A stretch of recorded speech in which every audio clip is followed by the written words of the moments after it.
Hi there, this is John Drew here from Elevated Planet, and today I am here with my friend, Mr. Chris Stiles, who is a human futurist. And he runs his business, which is all about the human futurology side of things. Hi, Chris, how are you doing? Hello, John. Lovely to see you again and really looking forward to this chat. Thank you. One of the things that we need to do is we need to take a step back and we need to actually look at a much bigger picture. Remember what I said, let's forget about versus individual, team versus team, nation, country, region, east versus west. What we are dealing with right now in the world is the conflict that is taking place between the number one, which is in its death throes, and the number two, which is coming through.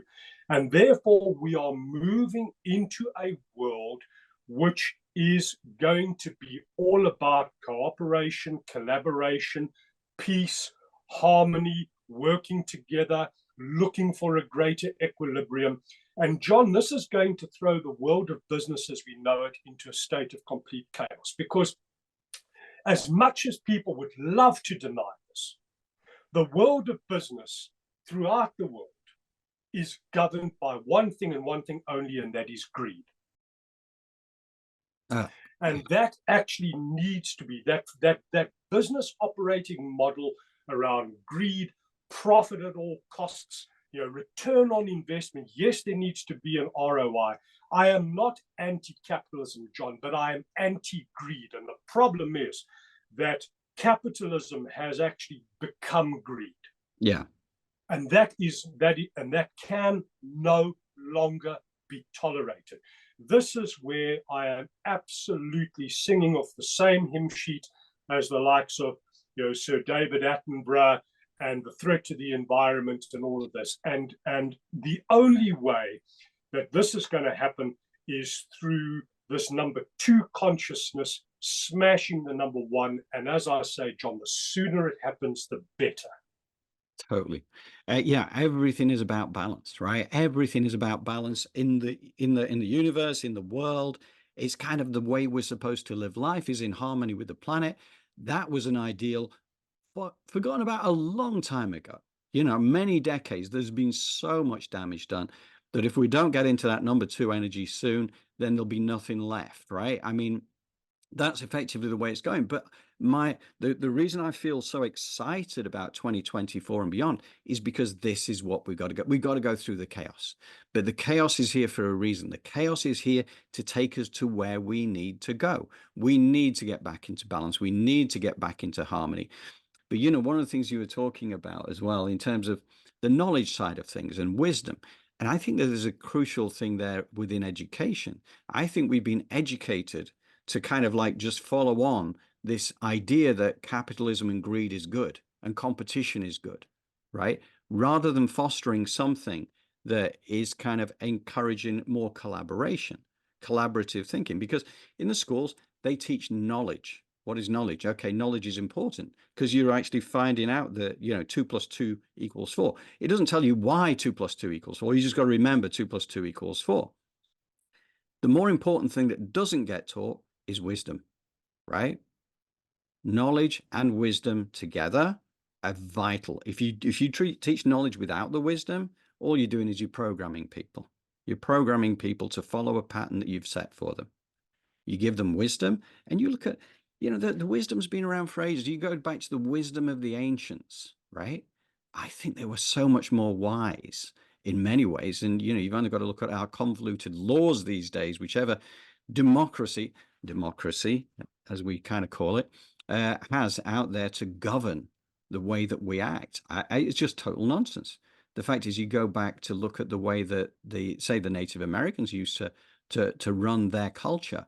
There were very few rules. It was just a way of observing life and looking at life and honoring the fact that we are part of this planet and that we have to give every time we receive, and we have to be in balance, in harmony. I just think that ultimately that's where we go back to, but it's, it has to come full circle, and it's that turmoil that we're going to go through as that circle turns. Well, John, it's such an important point that you make there around wisdom. And for me, on a personal level, wisdom began through realizing, much to my shock and horror, that two things that I believed to be completely random, my name and my date of birth, were not. And when I came to that understanding, suddenly everything else just melted away. And it was almost like, well, what if everything that I know and understand and think to be true is actually a lie? Right. Not a lie in terms of, oh, this is terrible. Just the fact that the way I was looking at the world and understanding the world and embracing and engaging with the world on a mental, emotional, spiritual, and physical level was absolutely all wrong. That in turn led me to start to think about much bigger pictures. As I was mentioning earlier, when I spoke about a beach and a grain of sand, I suddenly started then to take a step back and say, well, let's have a look at this beach. Mm. What if actually we are just living and engaging with life through the various cycles according to a much bigger energy system that actually is just how things are at that moment in time? So the 1900s, therefore, because the 19 is all about independence and the ego and this and this and that, everything that happened in the 1900s, the industrial revolution, the massive change, the huge steel structures, the skyscrapers, the this, the that. It's all about the ego. Let's just build bigger, build better, build this, build that. Look at how incredible we are. Look at how we're defying absolutely everything. You know, the power of the human, the desire to win or whatever. Everything like that is shrouded in the number 19. And that is exactly how we were behaving. Mm.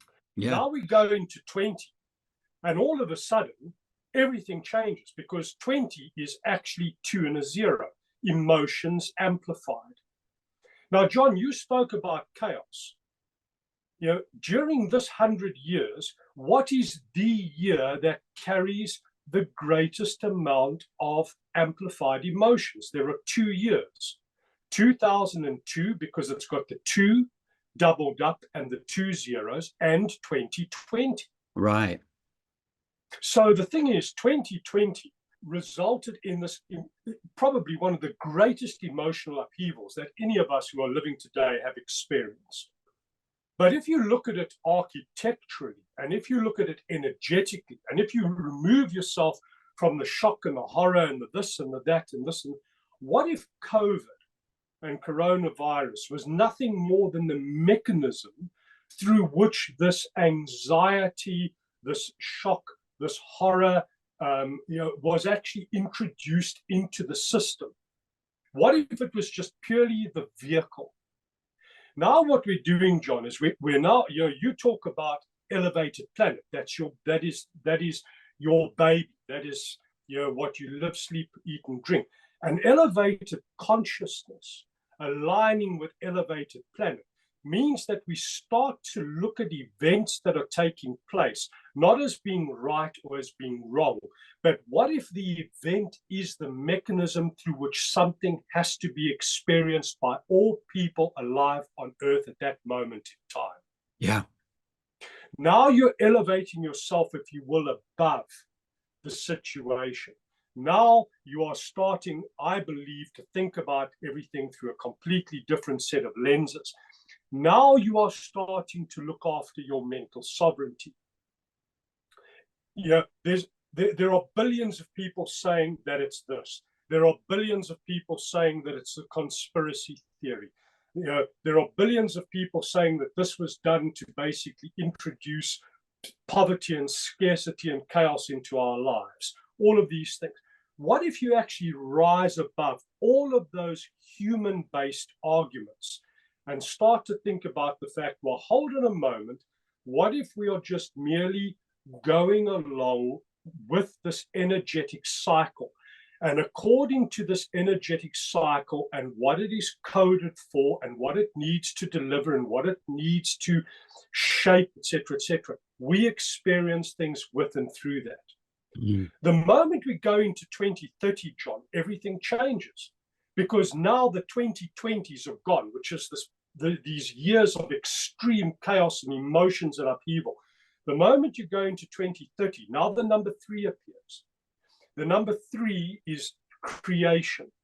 It's excitement. It's joy. It's happiness. All of these different things. So the decade of the 2030s are going to be a completely different energetic experience to the decade of the 2020s. And therefore, you can have the school of thought whereby everybody's thinking, oh my word, 2030 is going to be the end of the world. WEF Agenda 2030, that's it. We're all going to be slaves, and we're going to lost everything, and you will own absolutely nothing, etc. Or we could actually turn around and say, hold on a moment, the experience that is coming in 2030 is actually all about creativity, communication, self-expression, all the things that are so much more enjoyable than the anxiety, the emotions, the turmoil, and the chaos of the 2020s. And what if it's actually a question of, well, what's going to come is going to come? It is what it is. We are purely experiencing things as living humans in this moment of time, according to a much bigger, grand, organized design architecture. And when you suddenly start thinking like that, you begin to retain and, I believe, amplify your mental sovereignty to a level where you stop panicking about the likes of Klaus Schwab and this and that. And I know that to an extent, I've actually been guilty of this in terms of looking at patterns and research and all of this. And then you suddenly start to realize, well, what, Klaus Schwab is just an individual who, like you and I, is going to, if he's alive, experience the architecture of 2030 because it's actually so much bigger than him. Yeah. Yeah. And maybe the greatest moment of enlightenment is that what we need to do is learn to flow. We need to learn, instead of resisting everything, we need to learn to start to think intelligently around how we can flow with these universal energy cycles, use them, intelligently work with them rather than resist them. Yes. Because resistance creates anxiety, resistance creates trauma, and resistance creates exhaustion. Flow allows everything that is the polar opposite of that. And this is now how I am seeing things, and this is the message that I am carrying into the world through the likes of yourself and your platform, Elevated Planet, is that we actually need to change how we think about everything and stop focusing on this human level. This is a bad guy, that's a bad guy, this one's trying to destroy us, and actually realize that we are going through a journey, and what is happening in that journey is actually happening according to the architecture or the nature of the governing energy at that moment in time here on Earth. Yeah. There's wisdom right there, right? I mean, we're talking about knowledge and wisdom. That is wisdom. And I agree with you so deeply on that, because what you resist, ultimately you actually going to get back again. What you flow with, you allow to move on through, right? And then you get to the next piece and the next piece, but you're actually just allowing that experience, and whatever happens at this particular moment, it's going to pass. Even whether it's good or whether it's bad, it's going to pass. So you just allow it to move through and you enjoy the experience. Now, when you choose to enjoy the experience or understand that you don't have to be dropping into fear, you can look at it through the lens of neutrality, because you understand this is part of a grand organized design.